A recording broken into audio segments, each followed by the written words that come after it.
मान्यवर, भीगती मसों और फूलती नसों के दिनों में अपने घर से सैकड़ों किलोमीटर दूर एक छोटे से 10 बाई 10 के कमरे में निपट अकेला बैठकर रो रहा एक किशोर अपने मन मस्तिष्क में चल रहे झंझावातों चक्रवातों को झेल रहा होता है, अपनी मनस्थिति को कोस रहा होता है।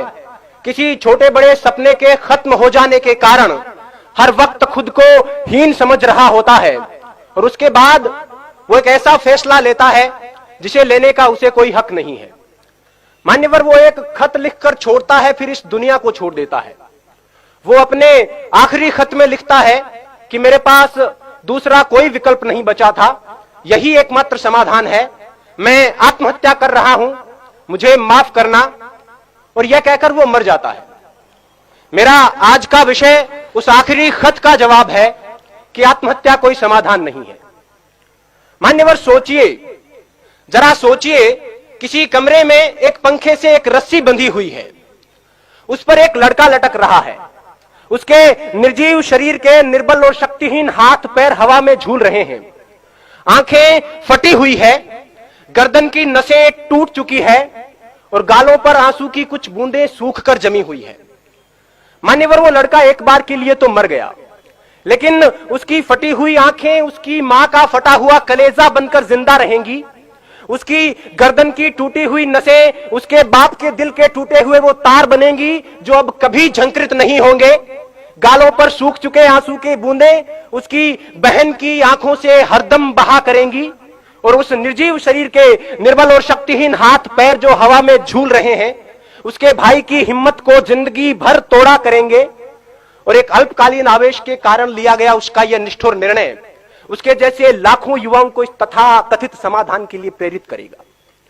मान्यवर, यह कैसा हल है?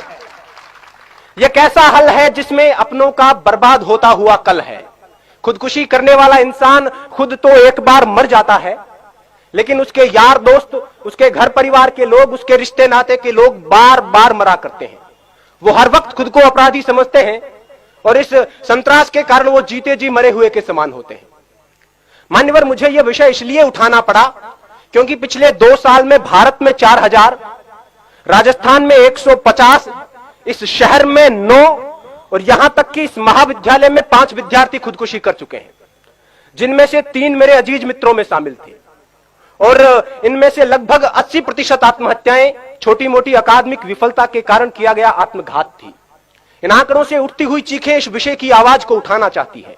डॉक्टर्स और मनोवैज्ञानिकों का यह कहना है कि अगर उन तक सही वक्त पर किसी प्रकार की मदद, सहानुभूति और मार्गदर्शन पहुंचता तो उनकी जान बचाई जा सकती थी। आंकड़ों का स्पष्ट मानना है कि 10 में से 8 आत्महत्याएं स्पष्ट संकेतों के बाद होती है। उन्हें उनकी बातें सुने। हमारे आसपास में हमारा यह नैतिक दायित्व बनता है कि जो हमारे आसपास में मानसिक तनाव से, मानसिक दबाव से ग्रसित लोग हैं, उनकी बातें सुने, उन पर विश्वास जताएं, उनकी हिम्मत बढ़ाएं। आत्महत्या मनचाही मौत नहीं है, यह अनचाही मौत है। मरना उन्हें भी अच्छा नहीं लगता, लेकिन घबराकर एक क्षणिक आवेश में यह निर्णय ले लिया जाता है। उन्हें यह बताएं कि यह कोई समाधान नहीं है। अब तो घबराकर यह कहते हैं कि मर जाएंगे, मरकर भी चैन नहीं मिला तो किधर जाएंगे। सही वक्त पर उन तक पहुंचाया गया मानसिक प्रोत्साहन उनकी जान बचा सकता है। जो खुदकुशी करना चाहते हैं उनके लिए मेरा यही संदेश है कि जब कभी यह लगने लगे कि अब तो बस आत्महत्या ही एकमात्र उपाय है, खुदकुशी ही एकमात्र समाधान है, तब अपनी आंखें बंद करके अपनी भविष्य दृष्टा कल्पना शक्ति से अपनी मौत का मंजर देखिए। अगर सफेद कफन ओढ़कर जमीन पर पड़ी अपनी लाश के पास शुद्ध बुद्ध खोकर बेहोश हो चुके अपने मां बाप, रोती कलपती बहनें और दहाड़े मारकर चीखता भाई नजर आ जाता है तो उनके होठों के तबस्सुम को अपने जीने का बहाना बना लेना। अपने शोक, अपने सपने जो आपकी मौत के साथ किसी और मायने में पूरे हो रहे हैं, उन्हें पूरे करने को अपने जीने का बहाना बना लेना। अपनी कला को विस्तार देने को, आगे के जीवन को निहार लेने को, दूसरों को उपकार देने को कोई भी बहाना बना लेना। जीने के बहाने लाखों हैं। अगर फिर भी कोई बहाना ना मिले तो जैसे बचपन में मास्टर जी की मार से बचने के लिए कोई बहाना गढ़ लिया करते थे, इस बार मौत से बचने के लिए बहाना गढ़ लीजिए, लेकिन मरिए मत। और वैसे भी अकादमिक विफलता कोई विफलता नहीं होती। विश्व नायक माने जाने वाले लोग कभी अपने अकादमिक क्षेत्र में सफल नहीं हो पाए थे। जिंदगी यहीं तक नहीं है। सफलता का पैमाना सिर्फ यही नहीं है, Mahatma Gandhi, Gurudev Rabindranath Tagore, Thomas Alva Edison, Newton, Steven Spielberg, Mark Zuckerberg, Sachin Tendulkar, Bill Gates अपनी स्कूल कॉलेज की परीक्षाओं में कभी सफल नहीं रहे थे, लेकिन जीवन में अपने अपने क्षेत्र में उत्कर्ष तक पहुंचे, पराकाष्ठाओं तक पहुंचे। अतः छोटी मोटी विफलताओं को दिल से न लगाएं, छोटे मोटे सपनों के पीछे जीवन बर्बाद न करें। गोपालदास नीरज जी की पंक्तियां हैं कि छिप छिप अश्रु बहाने वालों, छिप छिप अश्रु बहाने वालों, मोती व्यर्थ लुटाने वालों, कुछ सपनों के मर जाने से जीवन नहीं मरा करता है। सपना क्या है?